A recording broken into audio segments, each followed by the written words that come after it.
to welcome you. Eastpointe High School graduated its 100th class in 2023. And in 2029, this facility will be officially 100 years old. The cornerstone says, yeah, come on, that's fantastic. Eastpointe Community Schools is a community rich in history. This community used to be a large Irish Catholic community. 5 and 6 kids living in small. It was a bedroom community. Much of this I've learned from our union president, Lincoln Stocks, but our community has changed over time. And the community that used to live here is not the same community that we serve today. Over the last 30 years, Eastpointe Community Schools has shifted from a bedroom community to a high mobility, high poverty district. We currently serve 75% African American students, 8% multiracial, 9% white, 88% economically disadvantaged, 26% special education, 33 language learners, and this year we have 24 different families experiencing homelessness as of today. But our district has not just been ravaged by change. The challenge is that our students who stay with us for a full year of academic instruction will grow 2 years. However, we're not judged on the students that stay with us for 2 years. Instead, we watch the churn of students as high mobility in this 8-mile corridor has families and students moving multiple times throughout the school year. But our district has been ravaged by legislative policy, charter schools, schools of choice, where those who can have more than those who cannot. And we, as a school district, are left to pick up the pieces. Our mission and our commitment here at Eastpointe Community Schools is to be the heart of learning and care for our community, where students are empowered to embrace learning and achieve their best. Our educators show up. Just like all educators, we show up when others don't. Now, if this was my staff, I would have said we need to do that again, because our educators show up without a state budget. Our educators, thank you, Randy, all right. Okay, our educators show up no matter which public office is being filled by whom and whatever their political beliefs might be. Our educators show up when the work is hard and we are educating 5-year-olds who went through a pandemic and have massive speech delays, other developmental needs. Our teachers continue to show up, and our teachers showed up here in Eastpointe Community Schools when other schools shut down during the pandemic. So I am proud of not only the educators that show up here, but the educators that show up all over for public education. Education is complex work. Human beings are the most complex and intricate people. Just think about your personal relationships and your family, right? Complex and dynamic systems, just like schools, but our system has been shaped by a little inequity, a little privilege, and the shifting legislative landscape. Policy is often created by those furthest from the classroom, leaving school districts to play untenable games. Sometimes I say it's like Jumanji, and you don't know what the rules of the game are going to be. And friends, we find ourselves without a budget, and our school board adopted our budget in July, so we are functioning on a hope and a prayer that we assumed the correct intentions when we planned our budget. But now's the time to call for true support, and support must come through funding and policy designed with students in mind. We must stop fighting over kids and start fighting for kids.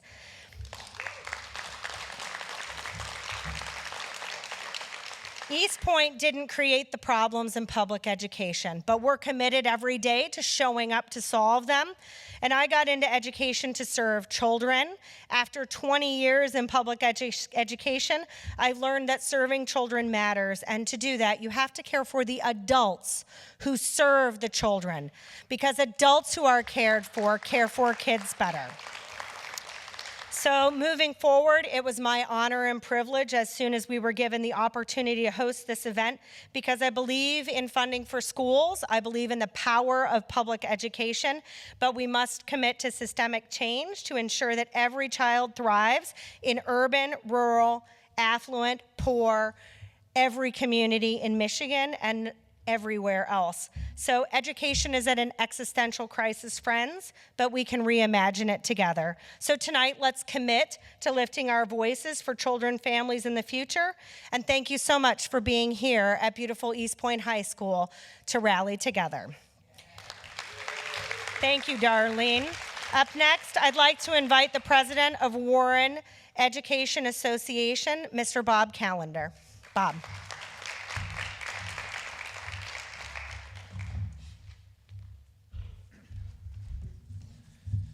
Thank you, Superintendent Gibson. We want to thank you for opening your doors today to Eastpointe High School and having so many great supporters of public education join us together in this plight for our schools. Like Eastpointe over in Warren Consolidated, slightly down the road, across Macomb County, we are dealing with much of the same issues of multiple subgroups, multiple demographics, a wide range of socioeconomic issues, and we definitely see that across our entire county, not just here in Eastpointe. So again, it's nice to be here and joined with fellow education supporters. We're here today because we all believe in public education, not as a privilege, but as a right. And that right is under attack every time our schools are underfunded. We want to get one thing straight. Funding matters. It matters when our classrooms are overcrowded. It matters when teachers are underpaid and burned out.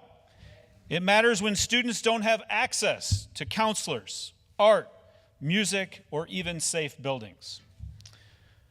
Right now, across this country, your zip code determines the quality of your education. That's not equity. That's educational injustice.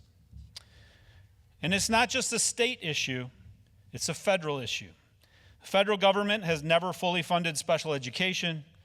Title I, which supports our highest need schools, is still underfunded.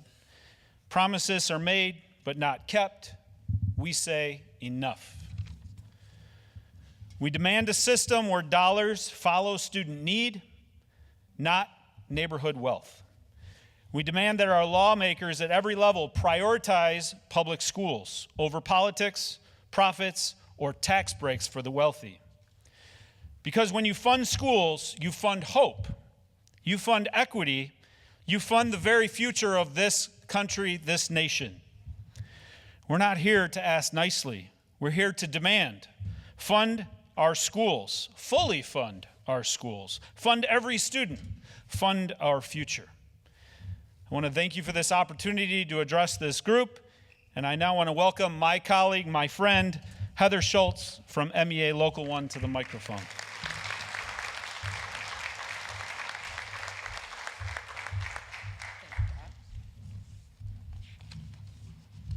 Good evening, everyone.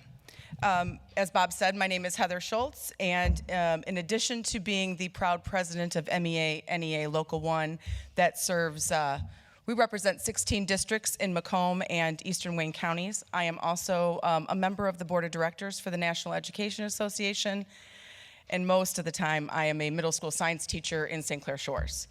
I am going to give what is the least hot take of the evening, and you've heard it actually before, but public education is under attack. In truth, it always has been under attack, but right now it feels different. The attacks are louder, they're more coordinated, and they're designed to create chaos.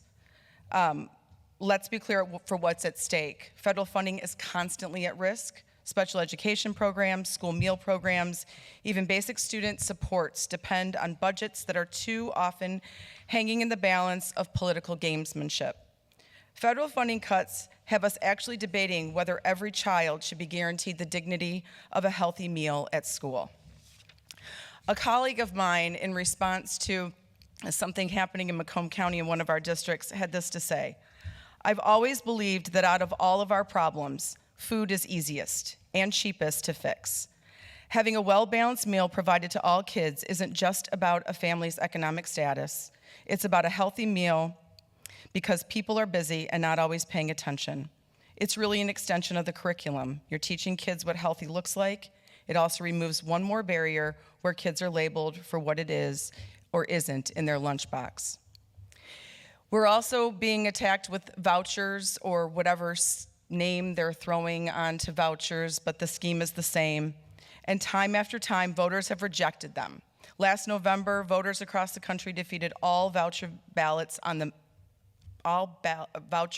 measures on the ballot. People don't want their tax dollars diverted to private schools. They want their neighborhood public schools strengthened. Because the truth is, people love their public schools. Poll after poll shows it. Parents trust their child's teacher far more than they trust a politician looking for a soundbite.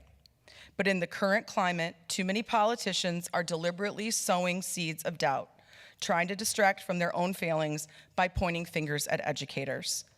They attack curriculum, they attack diversity, and they attack the idea of academic freedom.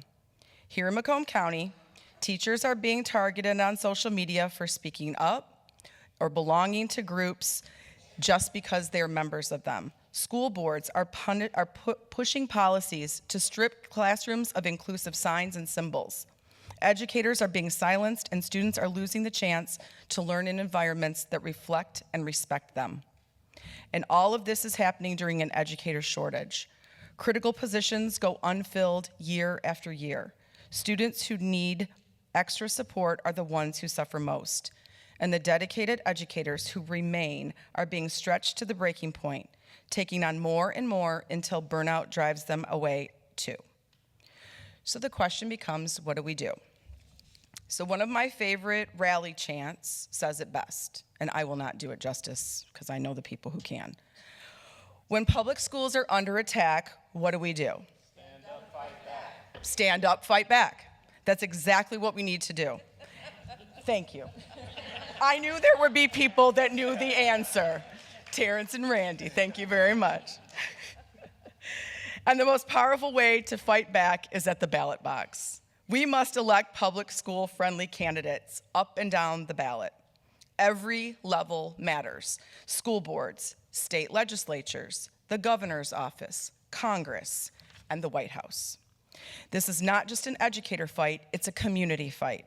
Every parent, every grandparent, every neighbor who loves their local school needs to join us. We need to vote like their lives, they need to vote like their lives depend on it, because the future of our children and our democracy truly does.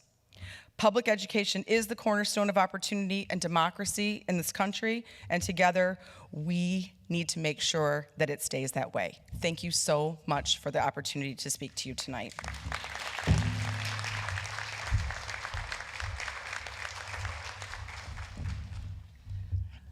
Good evening, everyone. My name is Rochelle Crow-Hercher, and I am the director of the Michigan Education Justice Coalition. And in my job, I get to engage all kinds of fantastic people like labor leaders and administrators and parents and youth. But one of the best parts of our job is also to work with school board members who believe in public education. So tonight, I am here to introduce to you Dr. Geneva Early, who is the president of Eastpointe Community Schools Board of Education.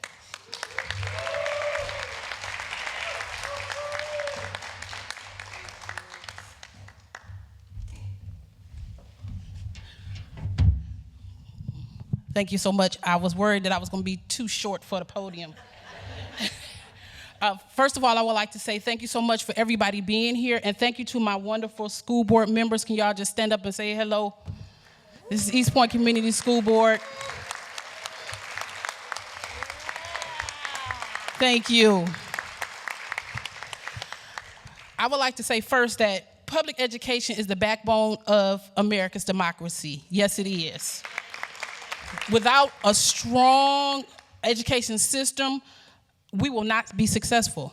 We will not be able to succeed. And with all of the federal cuts that's going on right now, none of us, not one of us, is going to escape all the problems and the lack of resources that our students will have for the future.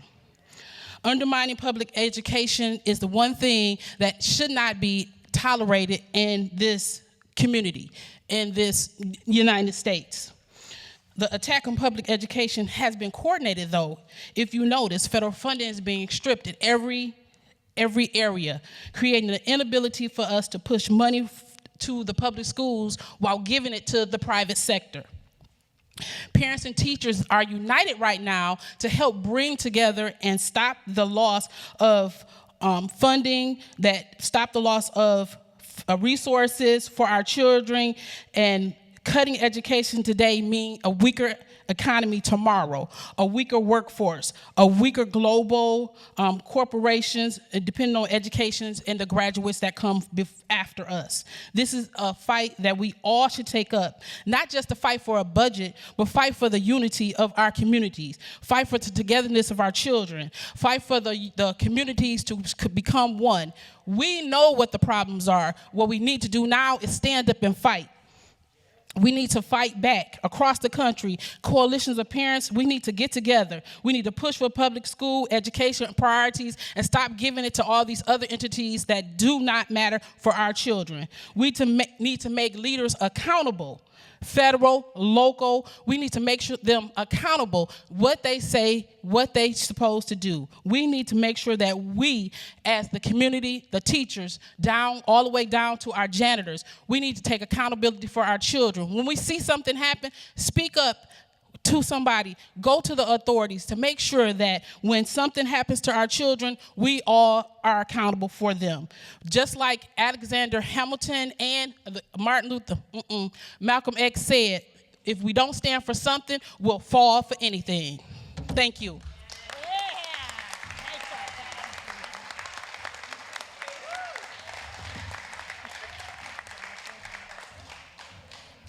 Thank you, Dr. Early. And for the folks who are here who are parents, I would just like to say, if you want to run for school board, please do. We need parents who care about education in these elections. And if you're not sure about who's running in your school board election, come find us. We'll let you know who's running. To me, these lower, quote-unquote lower elections matter just as much as the folks at the top of the ballot. And school board members are members of our community that fight for all of our kids every day. I also have the pleasure of engaging with teachers on a day-to-day basis and teacher unions. And I can't say enough how much I appreciate their advocacy for their members. I can't say enough how I appreciate their advocacy for all Michigan kids, whether they're from Detroit or Onaway or Traverse City or Grand Rapids. This person that I'm about to introduce next fights for all students in Michigan and for all of his members of AFT Michigan. My pleasure this evening to introduce to you Mr. Terrence Martin.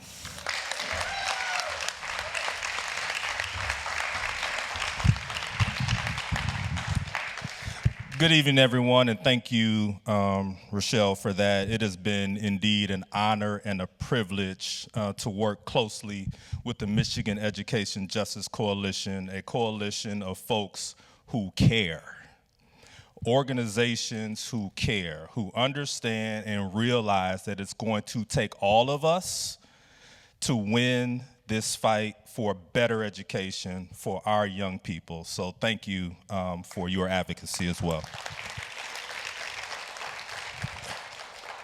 My name is Terrence Martin. I'm the president of the American Federation of Teachers Michigan. I have the privilege and honor of representing folks in healthcare, higher ed, and K-12.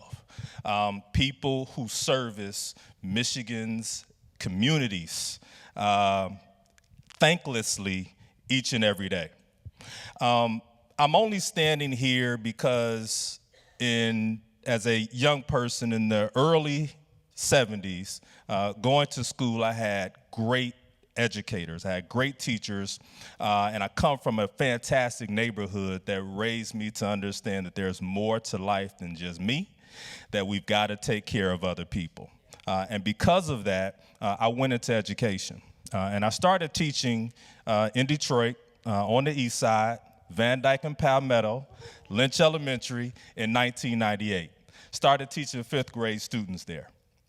And the unfortunate reality is that the same issues that I faced in 1998 in that classroom of 35 fifth grade students are the same issues that my members are facing today in 2025 all over this state. At some point, the state of Michigan has to prioritize its young people. At some point, the state of Michigan has to understand that the resources, the teacher burnout, the lack of funding has to stop. And it is up to the folks in this room, not only the educators, those leaders, those folks in those communities who, although you may not have a student in the school system at this point, you essentially care about what happens to those folks in your neighborhood. And those people are in this room. Not only are they on the school board, but they are the aunts and uncles and grandparents in those neighborhoods who really care about the students that they see every day. And so it's that same care that we use to approach our work as labor leaders. Not only the MEA, but AFT. And so that's why we partner with community groups. That's why we support candidates for office who care about the issues that we care about. And that's why today we are joined by one of the greatest labor leaders that I know. The hardest working woman in the labor movement this side of the Mississippi. My friend, my colleague, the one and only Randi Weingarten.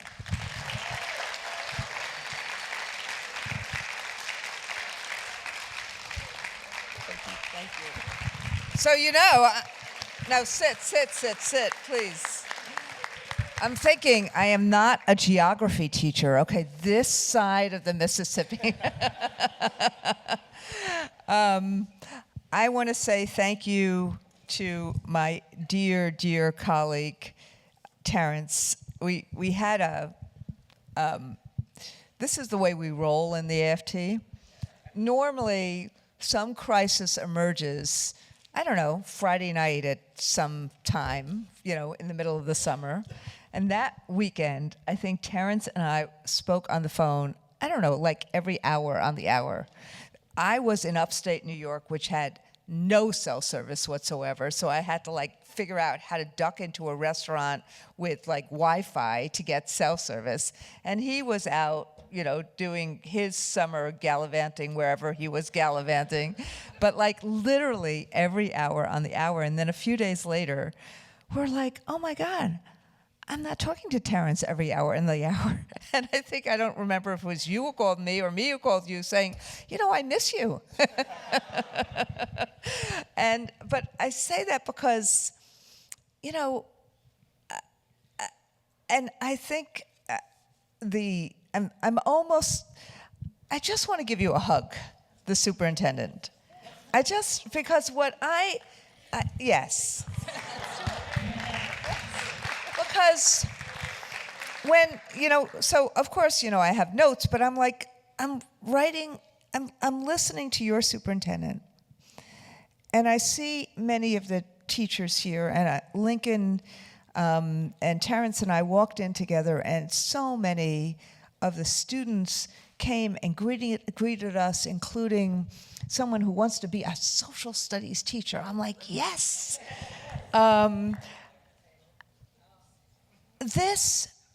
What you do every day here, it's a miracle. And not a God-given miracle. It's a miracle because of who you are and what you do and the souls that you all have. And we see that, and I'm glad for our NEA colleagues from Macomb and from Warren. When you see what happens and the challenges that happen in America, you can tell I'm not reading my notes because I take my glasses off.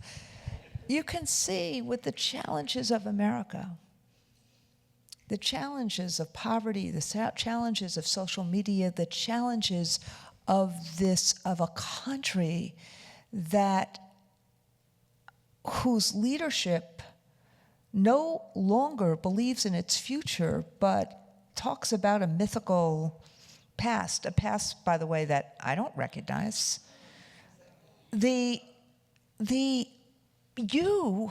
You are left holding everything. It doesn't actually matter what the issue is. In the last few days, I've been talking about how, in the aftermath of, and it was a terrible assassination of Mr. Kirk. It was terrible. And political violence must always be denounced. And we have an obligation to de-escalate. But the next few days, because there's no social media regulation, every child in America saw that killing and saw it on their social media feeds and the algorithms were unrelenting. And what did all of you have to do? Everybody who's in a classroom? You had to figure out how to mitigate it. You had to figure out how to deal with it. You had to figure out what to do with kids who just saw not the Michigan church shooting from the last few days, but just saw that. And all these people who were out there saying how outraged they were, did they help us at all? Anywhere in the country?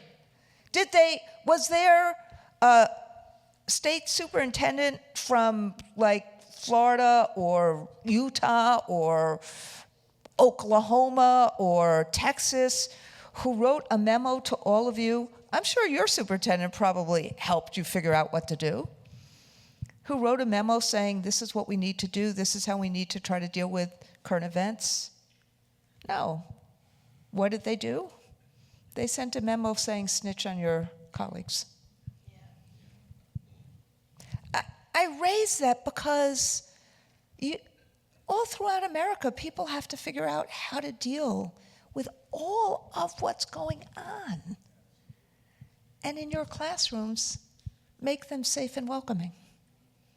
And without having the money that we need, I was talking to Lincoln starting to talk to him about if you had a dream, and I'm going to say this to the superintendent too, if you have a dream about a program that you want to create here, what would that dream be? What would that program be?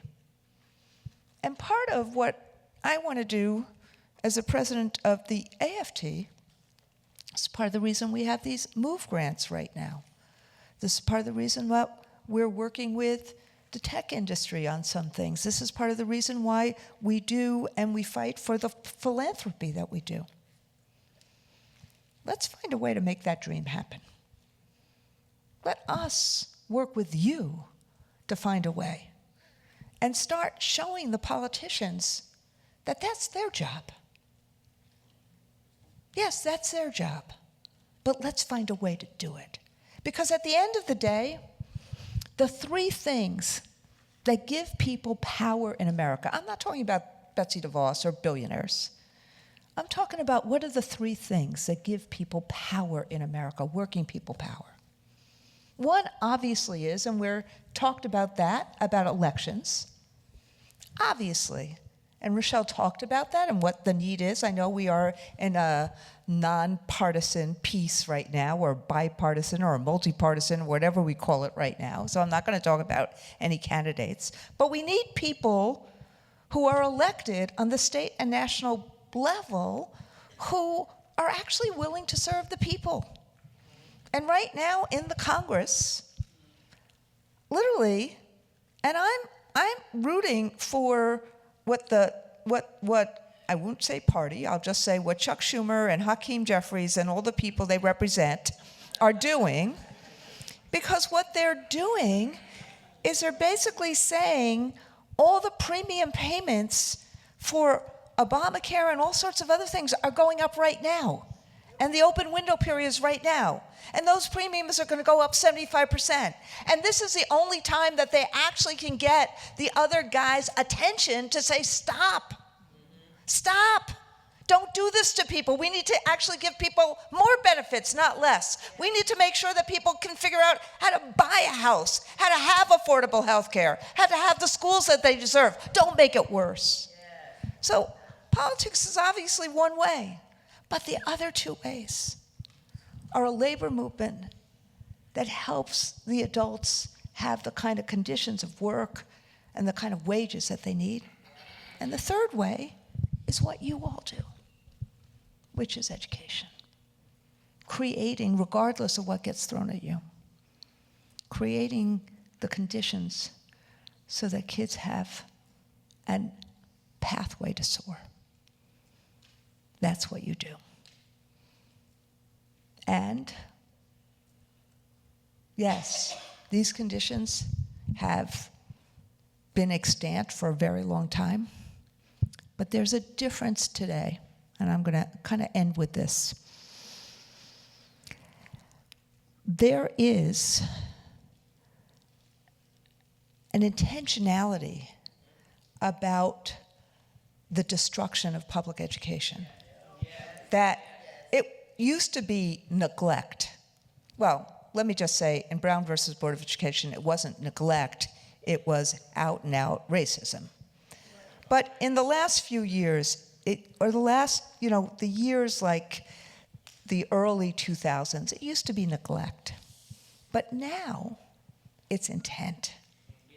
And I think the reason is that there's a fear of broad-based opportunity. There's a fear of knowledge. And there's a fear of the pluralism that you pull together.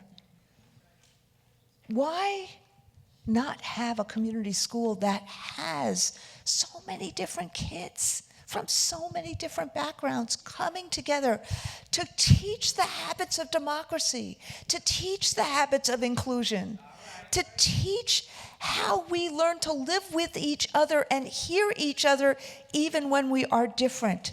That is the fundamental precept of our democracy, of our country. And the founders, yes, there's a lot of problems with the founders, but the founders understood that education, Madison, Jefferson, Washington, Franklin, they understood that education was the bulwark against tyranny, because they understood if our kids understood how to critically think, how to discern fact from fiction, how to, oh my God, question authority, that we as a country would always have the skills and the muscle to defeat tyranny. Now, why do I talk about this so much right now? Okay, I just wrote a book about this. And the book has a pretty provocative title, Why Fascists Fear Teachers. I just so happen to have it. My point as I close is this. I hope to God we never get to a point where fascism reigns supreme in the United States. I use that title as a warning to never get there and explain the behaviors of fascism. But you, my friends, you are the antidote. The alchemy between community, parents, and educators. The alchemy that you create, the community that you create, is one of the reasons why I wear this paperclip. You bind people together. That is something no one can take away from us. And when we bind ourselves together, it's like when Terrence and I understood immediately how to answer Heather's call. When we fight, we win. When we bind ourselves together, when we act in concert for our kids, when we act in concert as a labor movement for a future workers and families deserve, when we act in concert to vote for people who will do and focus on not billionaires or fear, but the promise of America. That's the path to winning. Thank you.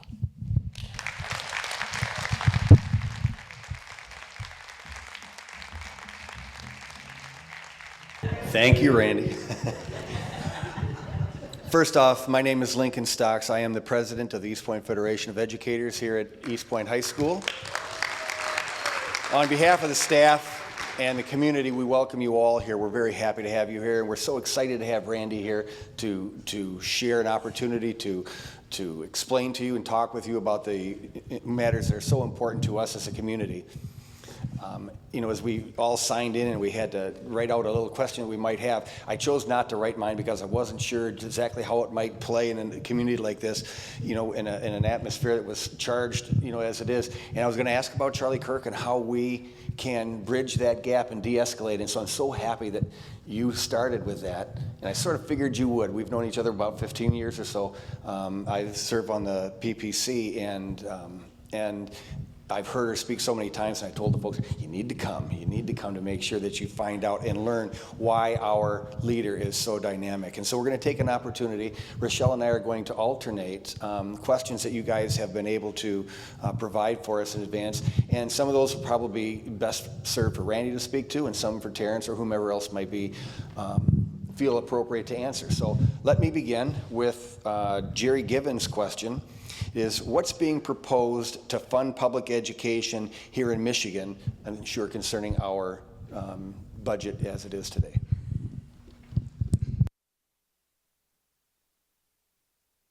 Share one mic, okay. It might be, are we getting feedback on that one? So, you know, this has sort of been spoken to a little bit earlier. I think we all can sort of agree that, you know, what we are seeing being proposed are potential cuts. When we know that in this state, since the 1990s, public schools have been, you know, the spend for public schools has gone down, has not increased in 20 years. And then we get Governor Gretchen Whitmer, who comes and begins to start to put more money into education. And over the last 6 years in those budgets, we've seen increases. But those increases are simply not enough. And those increases were designed to at least get us back to where we should have been years ago. And so when you face a budget now where we're not seeing increases at all, then who suffers? The young people that we service each and every day will suffer. It's to assume that we had enough to begin with. Right? And we know that that's simply not the case. But to cut anything or keep anything status quo can be detrimental to the children of this state. So I'd build on that just a second, Terrence, because the other thing that we're watching happen is some lobbying to take the state aid fund and put it towards other purposes like higher education and roads. That was all part of the talk leading up into the budget. We'll be curious to see what kind of priorities the state of Michigan has. Is it roads or is it kids? And K-12 deserves to have a well-funded budget. This question comes from David Apsey. How do we stop the assault on our children and families at school? Who would like to go first?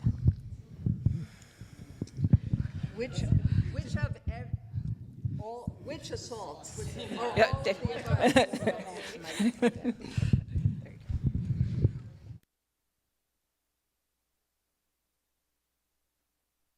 I don't know where to start. Well, I guess the word assault in schools can have so many different meanings. Obviously, when we see what's going on across the state and across the country with gun violence, obviously that's on all of our educators. You know, with the training we go through and ALICE protocols that we have to learn about. Obviously, our educators are well trained in that, but it would be better to not be scared walking into a classroom thinking about how we have to react to those. On the flip side, we know our students, from a safety perspective, you know, back when some of us were in school, bullying stopped when you left the school, but now with social media, that continues well into the day, night, and obviously social media starts to play a role in our own student safety. So I think there's a lot of ways we could take that safety question. So. Well, I wasn't thinking of it as just a safety question. I was thinking of it as sort of attacks or targeting our families or targeting our students. So I guess my suggestion would be attend a school board meeting on a regular basis. And in the communities that you live, and in the communities that you work in, attend the school board meetings and keep track of what is happening at the most local level, because those are the things that are happening to the kids that live in your neighborhoods or are in your classrooms. It's much harder to make poor decisions or say inappropriate things about families and students when people are in front of you. And empty spaces for school board meetings would not be what I would recommend. Thank you. Thank you. We can't say enough about, please come to the school board meetings. We want to see you. No matter what other people are saying, come and hear it for yourself. My thing is, I really believe that one of the biggest things that's under attack right now is our mental health. We're going through so many things, single parents, double home parents, people getting laid off, grandparents taking care of their children. We're not taking care of our mental health, and our children are seeing all of these things. They see everything that we go through, and we're not taking care of ourselves, so we can't take care of them. So we need to stop having these mandates of what we should have and really put the money into it so we can get the people. They want to mandate us having mental health people in our schools, but they don't want to fund the mental health for our schools. Those are the things that we need to do. If you're going to make me have it, give me the money so I can be able to do it. Anybody else? So, notice how all of us took the question from all sorts of different angles. Yeah. Like I started thinking, oh, are we talking about ICE rates here and things like that? Are we thinking about, what's happened in terms of what you see on TV or social media? But the point I think I'm trying to make is that there's so many assaults in so many different ways. And so and look, there is a theory of this case to create the chaos and the fear and the cruelty so that people will just give up and be apathetic or just fearful. So don't think that some of this stuff is not contrived and intentional. So I actually always start with and I think the point about going to school board meetings is so important. I always start with, how, as a community, can we create trust amongst and between ourselves? Mm-hmm. And whether it's something that's where a kid is bullied in the middle of a school day, or whether there's a fight in a school and somebody gets hurt, in some ways, or the bigger issues from around the country and how they intrude, what is it that we can do as a community, as a school community, to make sure the community itself, the school, is safe and welcoming, so that kids feel safe and welcome, that educators feel safe and welcome, and parents feel like there's a real home. And so going to a school board meeting is really important, because you start saying, oh, I have a voice, I have a role, I'm not invisible. That's why that, to me, is such an important strategy. But the other strategies are, if there's like a real issue in terms of environmentally, people feel like things are just really terrible, kind of form a committee amongst and between all of us to start thinking about how we problem solve that. So it's not always for the superintendent to have to do, or for the school board to have to do, or for a principal or the teachers to have to do. Let's try to figure things out together, because if we do that on a local level together, it creates trust. And trust is absolutely essential right now to get through all of this.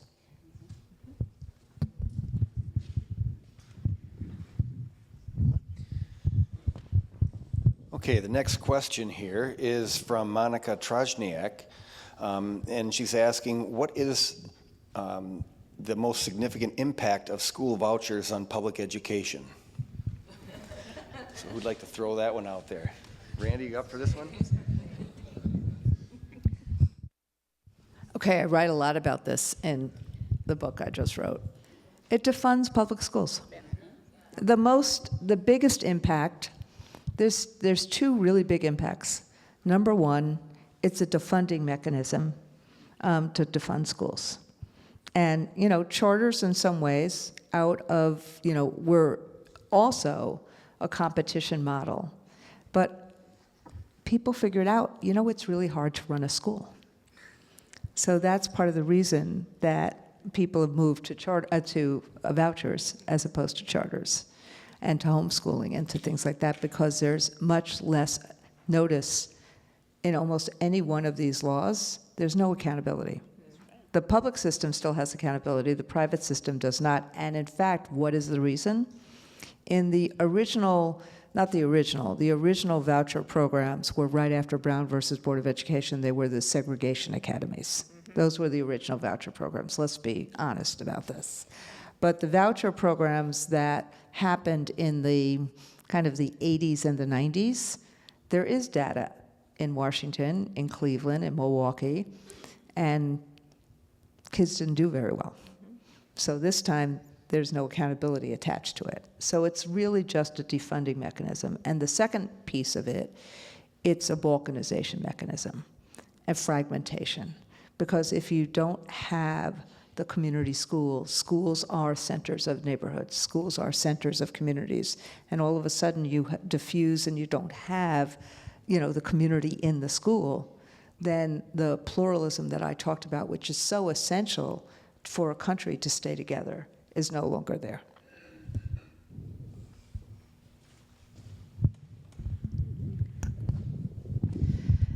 This question comes from Veronica Hess. It's funny that I have this question. Until the state budget is approved, is there something that can be done about extremely large class sizes? 30+ children to one teacher is excessive.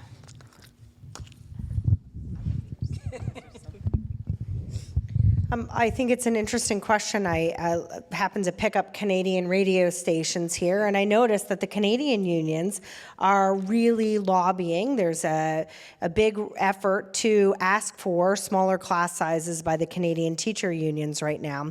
And I think what we're seeing in education and in our classrooms is that children are coming to us with more needs, a little bit more dysregulation than normal, definitely a higher increase in autism and speech needs.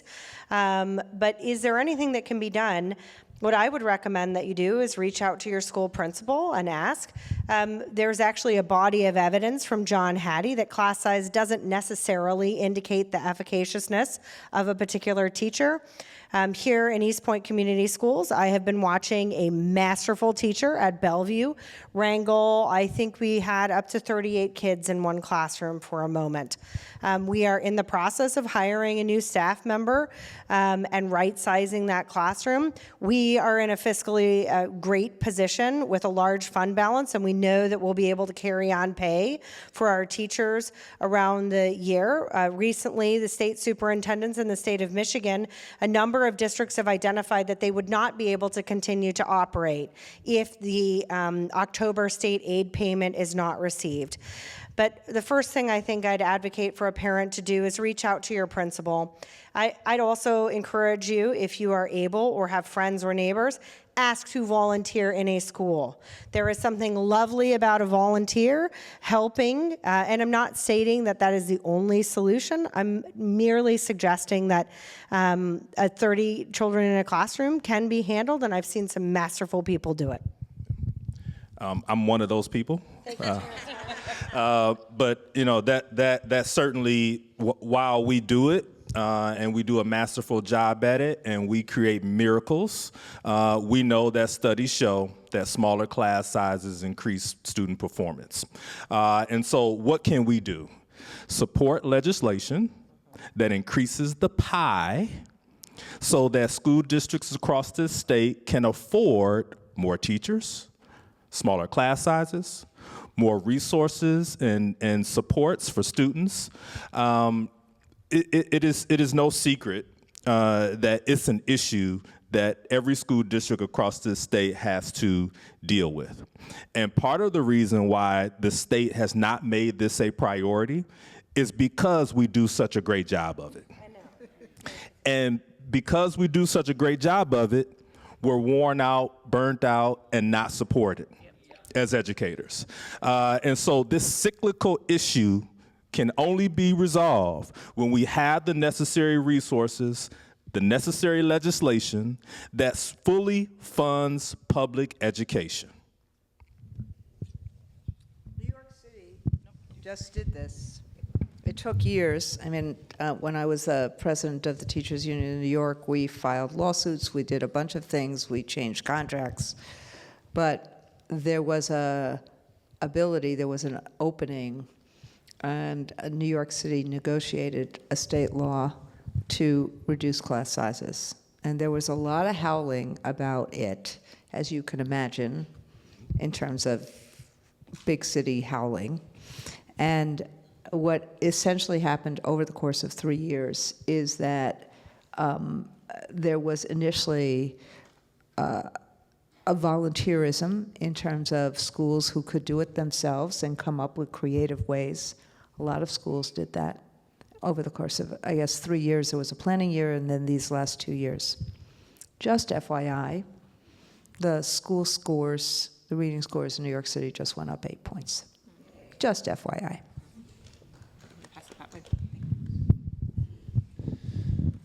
All right, this question comes to us from Jamie Hilliard. The attack on public schools is not a surprise. We know that dismantling public education was a key goal of Project 2025. How can the state of Michigan protect itself on the state level from the type of program that's moving from the federal government? Want to take that? I want to take this first one, okay? Right. First of all, we can't always go straight to the state. We got to do something on the local level.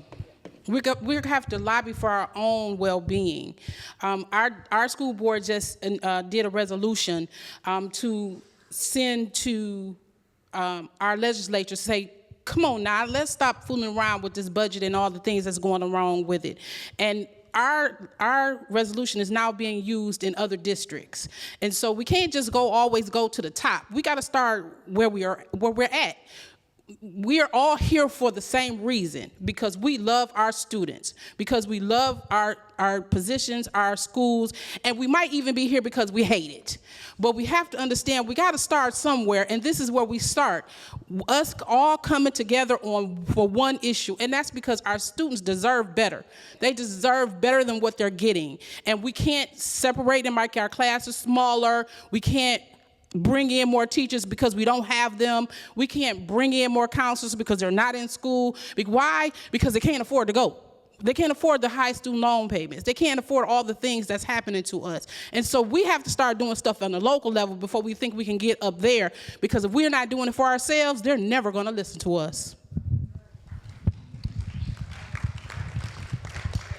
The one thing I've learned in education is everyone who's ever stepped foot in a classroom thinks they know what goes on in a classroom, right? But until you actually talk to educators and actually get in front of students, or, you know, I know I've invited plenty, when I was still in the classroom, I would invite plenty of legislators in or elected officials, but getting them actually in the door to actually see the students and the behaviors, or special education classroom and parapros and social workers and speech language pathologists, and you see how many adults it takes to educate some of our subgroups of students, but yet there's this vocal minority out there that wants to speak against our schools or speak against all of the things that we're supposedly doing wrong, which is Project 2025 all over it, right? So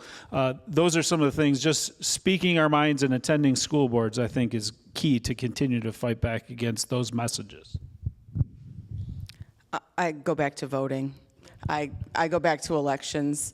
The people who can do the, and I'm not just saying at the top or at the state level, I know that was the question, but the people who make decisions about schools are elected. And we need to make sure that we are electing people who have kids and educators as priorities and not putting people in positions of power. And again, I'm talking school board, state, and federal government, putting people in positions of power who fight against that. There are plenty of people sitting on school boards in Macomb County that do not have the best interests of students. They are not representing the people of that district. And so participation in all elections is, in addition to what these two have said, participating in elections, being knowledgeable of who is going to support public education is critical, I believe. And I'm sure AFT does the same thing that MEA does, and we screen those candidates from the bottom to the top, and we put out recommendations. So if you're curious, ask us. Elections have consequences. And when you talk about the impact from the federal government to your neighborhood, to your local school district, the people that are making those decisions live down the street from you. You shop at the same grocery store. Your kids and their kids go to the same school. You see them at PTA, and we never hold those folks accountable. They get elected, they make decisions, you don't like it, you complain, but you never talk to them. And so it is time that we start to hold our elected officials accountable. We make a list, we endorse folks, we give them money, they make us promises, and then they break those. And we have to hold those folks accountable. As the community organizer up here, I want to double click on all of the things that these folks have said. But I also want to say, how many of you are on the email list for your representatives?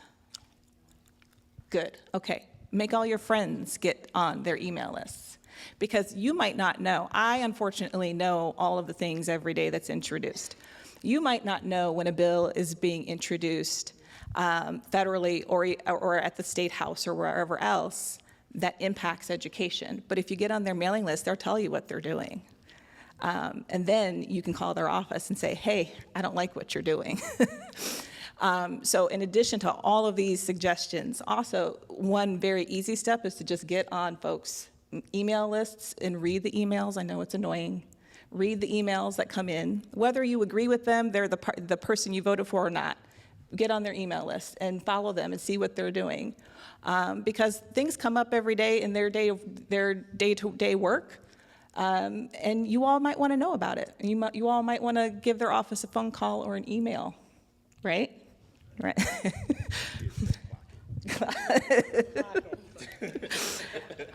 I have a 14-year-old, and I have discovered that I'm not cool anymore. So this question comes from Cheryl Shore. And this is another great question. What actions can I take to protect public education? Great question. Who wants to go first?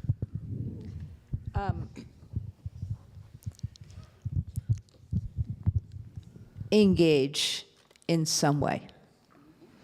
None of us can do everything, but we can all do something. Those of you who have heard me speak about this, I tend to, and this may be, I was both a teacher and a lawyer, but the way in which I studied for the bar was to remember words that had the same letter. The word, so I always think about the C's. And so I think about how we fight all of this: community, Congress, the courts, the court of public opinion, commerce, community, community, community. and really, truly thinking about, and frankly, King said this in his last book, Chaos versus Community. So really start locally in terms of how we build a community around this school and this school system. And elections really matter. Then it becomes pretty easy to figure out who on the school board is actually serving kids and who isn't. Meaning you don't all have to go to a school board meeting all the time, but like you have a committee that goes. And maybe you have a potluck pizza dinner or a dinner before a school board meeting. I don't know what time the meetings are. Or have a meeting, figure out how to have a spaghetti dinner afterwards, or figure out how to have another cultural thing afterwards, and make it fun and enjoy yourselves and have a community together. On a local level, that's really, truly, in my judgment, the most important, because then you see something, you do something, and all these little acts become a big act. On the federal and the national level, and maybe this is because my mentors these days, my teachers these days, are all the historians like Heather Cox Richardson and Tim Snyder and Ruth Ben-Ghiat and others, showing up at rallies and protests, or just showing up right now, becomes the most important thing we can do. No, none of the elected officials are going to save us, maybe with the exception of this amazing school board member. They're not. And one of the reasons I left the DNC was because I wanted us to have some independence. And I couldn't do, and it's not like I'm shy in retiring, but I couldn't do inside that body what I thought was necessary. So I'm like, no, I'm not going to spend my time hitting my head against the wall. So the politicians are not going to save us, even though, there are many who are good. We have to save ourselves. And what we need to do, like on No King's Day, even though that's not just about education, but as you heard every one of us say, the pillar of democracy is education. The habits of democracy you learn in schools, critical thinking, pluralism. If there's an October 18th rally, if there's 5 to 10 million people who show up around the country at that rally, it's going to send a message to Donald Trump that people don't like the loss of freedom. They don't like it. They're uncomfortable with it. But it can't just be one person. At this moment in time, yes, we have to do elections, we have to do all sorts of stuff, but in between, October 18th is a really important day to show up, speak out, nonviolently, obviously. We're going to do everything we can to make sure that every place is nonviolent. But we have 5 to 10 million people out there. It's going to send a message.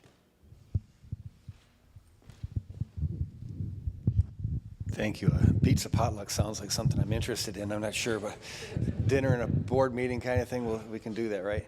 I just want to take a liberty for a second and welcome a couple of our local officials and dignitaries. Cardi DeMonico is here from our city council, and Veronica Kleinfeld from our state representatives. Michael DeVault is our superintendent of the county. If I'm missing somebody else, I apologize. I can't see with the lights here, but I do know you all are here. And thank you for joining us, as well as our members of our board. Let me continue here with Gabrielle Gross brings a question. It says, probably focusing for you, Randy. It says, what are AFT's plans if the Department of Education is completely disbanded? How do we continue to impact policy on the federal level?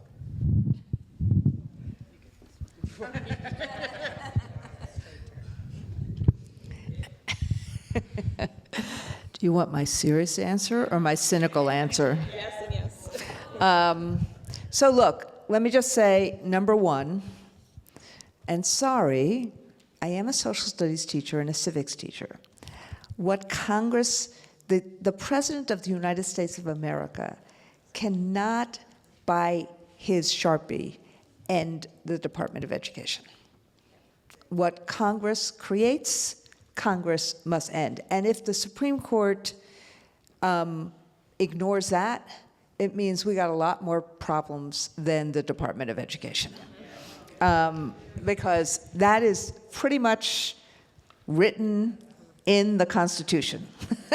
So I just want to, but what they have done is they have tried to kill it by 1,000 cuts.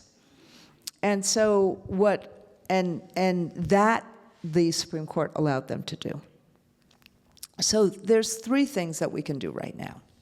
Number one, and excuse me, look, there's a lot of people who are being laid off, and we fight for them to have their jobs and to make sure that we can get them back into work and things like that. So I want to just put that on the side. But number one, the real issue is the function of the Department of Education, not the building. And many of us spend our lives kind of saying, bureaucracies have to be better and more efficient. So it's the money, and it's the Office of Civil Rights, and it's the issues around student debt. So that's what I focus on, the function. And so one of the things we did, and frankly, the 2 unions did, the NEA, the AFT, and the NAACP did it, was that there was this really pernicious thing called a Dear Colleague letter that Linda McMahon put out on, or the person who was there before she was confirmed, on Valentine's Day of 2025. And it essentially attempted to rewrite the civil rights laws, just completely rewrite it.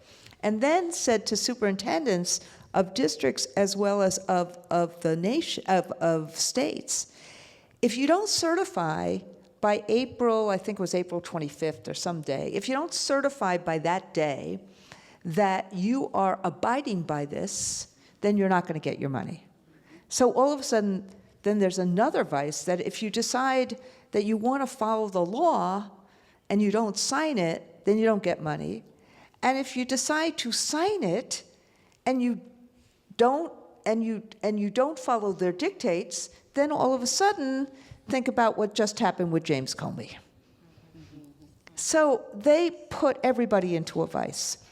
And so that day, the signature day, 3 courts, because we did this in 3 different places, Massachusetts court, NEA case said, nah, you can't do this. NAACP court in DC Circuit, nah, you can't do this.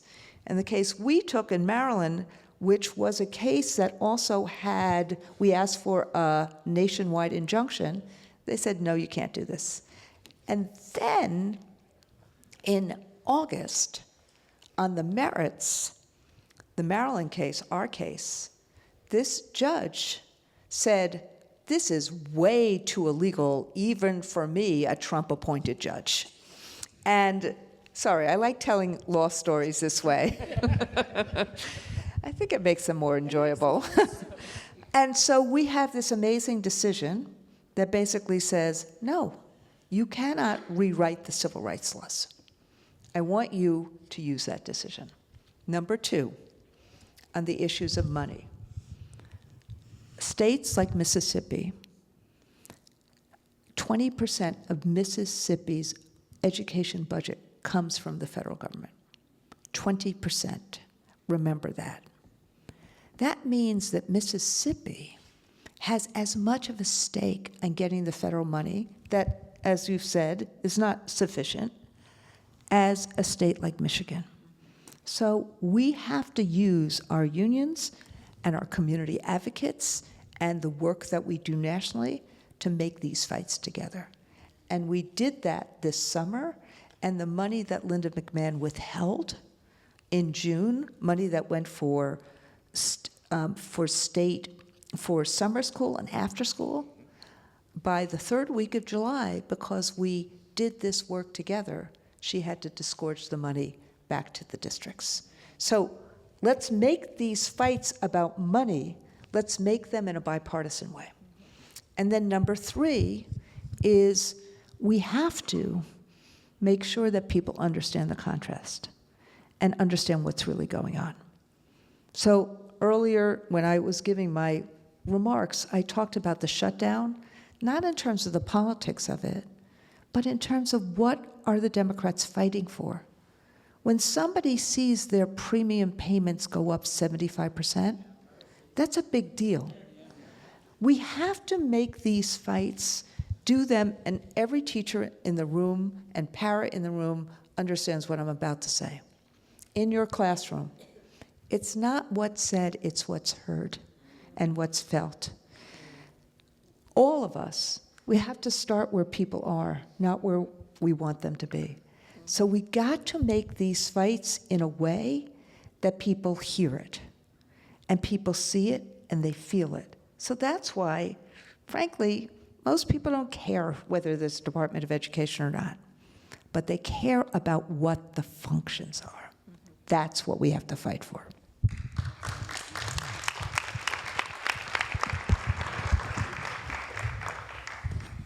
We have time for about 1.5 questions, so. And I have 1.5 questions. Okay, so you go with one, I'll go with my last one. Okay. So I have 2 questions that I think we can combine for answers. And one from Monique Lake is, how should unions, or all labor, I'll say, respond to the White House in this time? And then the other part of it, is there a singular message or campaign for making schools and students priority that everyone can get behind? So, and is labor the function of that right now? I have 4 labor leaders. I just think we should be talking, I'm just going to do it for 30 seconds. Strengthen, don't abandon public schools. Yep. I think we have to focus on not just what's wrong, but we have to imagine what we want. And I think we have to all, and look, and maybe it's because, look, I'm on the back 9 and I'm thinking about, what we need, what I've done wrong in all my life, and, I'm a fairly observant Jew, and tomorrow is this week is Yom Kippur, so maybe I'm just thinking about it this way. But I do think, as educators, we have to think about what we would do to strengthen education. I think our members want to see that, parents want to see that, kids want to see that. We got to lift up what works. We have to actually try to say, this is what we imagine we could do, we should be doing. So that's why, for me, the banner is strengthen, don't abandon public education. And be honest that what these jerks are doing, they are really trying to destroy it. Yep.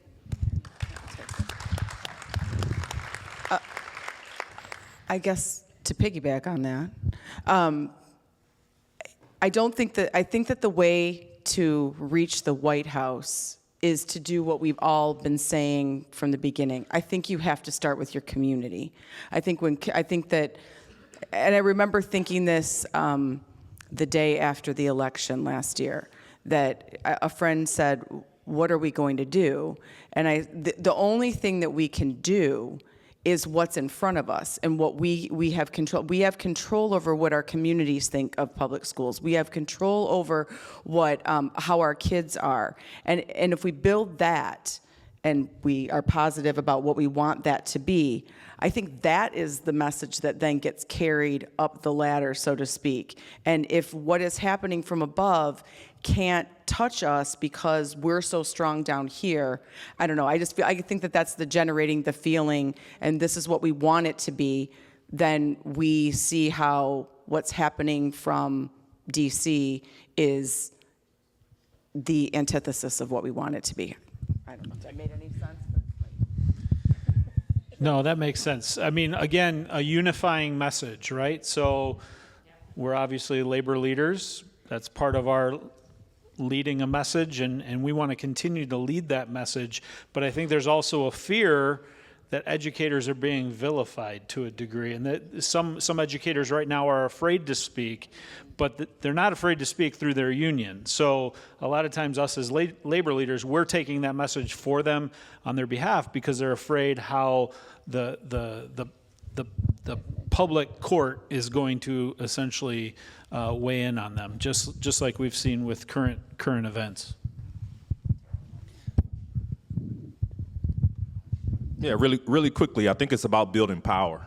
I think, labor unions, all those who touch education, community folks, community groups, grassroots, grass tops, we've all got to come together in this moment. And I don't think any of us are able to do it alone. So it's really about building power, understanding that the fight of one is a fight for all, and really putting aside some petty differences and really building power together to fight against autocracy.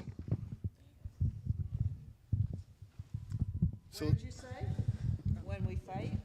Oh, I said public education is under attack. What do we do? I have one final question I'd like to ask for. I'm going to modify Melanie Van Maley's question here. Since we've been talking about our kids are the center of everything we do, I wanted to make this the last question we attack. And the question sort of asks, how do we get young adults back into the education field, considering the climate? But I also want to ask you, and just elaborate on that, how do we get young adults involved? That's really the big question, not only in education, but in the political movements that we need to be able to make them aware of the need we have for them to be a voice to take care of themselves when we can't advocate for them. We have to start listening to our young adults and what they want and stop telling them what we want. That's it in a nutshell. We keep telling them without listening to them.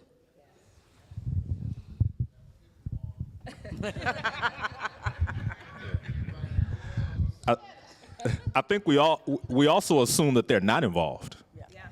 They hear and see all that we hear and see. They've got access to it just like we do.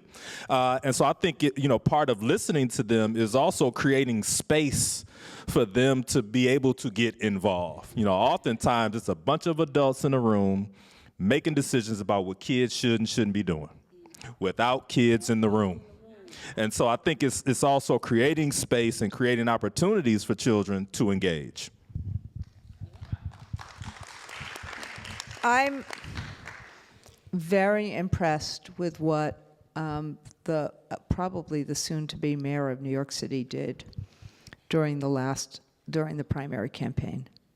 What Zoran Mondani did was he actually listened to what people need. And the electricity in a period of time when young people have opted out of politics, the electricity on the streets of New York was incredible. And it was about affordability. And it was about listening to people, young people in particular, who think that they've done everything that somebody told them to do. They've been through COVID. They've been through recessions. They can't buy homes. They don't have the money to buy a house. Right now, kids getting out of college can't get a job. Affordability becomes really important. Politics has to be about solving the problems that people want solved. So it is both the listening and then it is the acting for whatever that vision of the American dream is. And I'd say one more thing. The journey to make it happen is really important too. Authoritarians want to say, don't worry, I'll fix it. The strong man fixes it.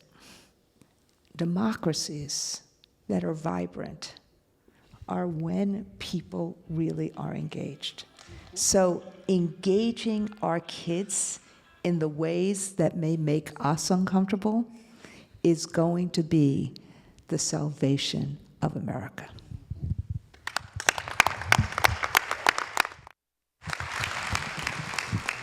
With that said, I don't know that we have the time to do that.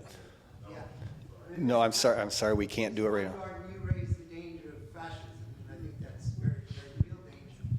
Tomorrow, Pete Hegseth is meeting with generals from throughout the world, and it's clear they want to deploy troops now to Portland. Why isn't the NEA and the AFT preparing a strike of their 3 million members to drive the Trump administration out of power? We asked you that question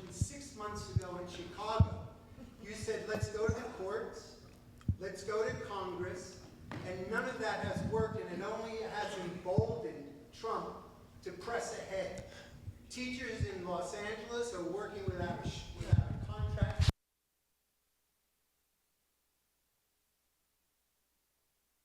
So look,